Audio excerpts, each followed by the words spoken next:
యూకేజీకి he's paying 1,20,000. అంటే recent గా నేను ఒక పేరెంట్ తో మాట్లాడుతుండే, ఒక స్కూల్ కి వెళ్ళారంట. ఇప్పుడు ఆల్రెడీ వాళ్ళ కిడ్ యూకేజీకి హీస్ పేయింగ్ 1,20,000. ఎందుకంటే 2.5 లక్షలు తీసుకుంటున్నారు.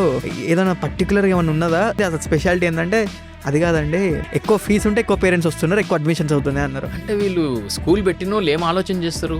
పేరెంట్స్ నా దగ్గరికి రావాలి కాబట్టి పేరెంట్స్ ఏం ఆలోచన చేస్తున్నారు అనేది వీళ్ళ రీసెర్చ్ టీమ్ చెప్తుంది. కాబట్టి మీరు మీ స్కూల్ అడ్మిషన్ రావాలంటే మీ ఫీజు హైక్ ఉండాలి, తర్వాత మీవి హోర్డింగ్లు ఎక్కడ చూసినా కూడా మీకు కనిపించాలి, మీరు ఆ పబ్లిసిటీ చేయడంలో రీల్స్లో కూడా మీరే ఉండాలి. ఆడ ల్యాబ్ ఉందా లేదా కాదు, ల్యాబ్లు అట్లా చేస్తున్నట్టుగా ఒక హోర్డింగ్ పెట్టేస్తే చాలు.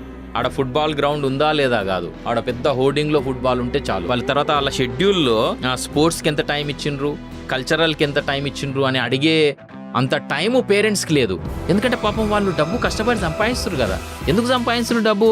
వీళ్ళ ఫీజు కట్టడం కోసమే కదా. కాబట్టి చాలా వీళ్ళు ఫుల్ ఎంగేజ్ అయ్యి ఉన్నారు. దానికి తగ్గట్టుగా కూడా ఇన్స్టిట్యూషన్స్ ఆ లిటరల్లీ డ్రామా రన్ చేస్తున్నారు. కాకపోతే పేరెంట్స్ డిమాండ్ ఎట్లుంటే ఇన్స్టిట్యూషన్ హెడ్ అట్లా ఆలోచిస్తాడు. అంటే పేరెంట్ ఏం ఆలోచిస్తాడు, నా పిల్లాడికి మంచి చదువు రావాలి, దానికోసం నేను ఏమైనా చేస్తా, 10 రూపాయలు ఎక్కువైతే ఎక్కువ పెట్టేస్తా.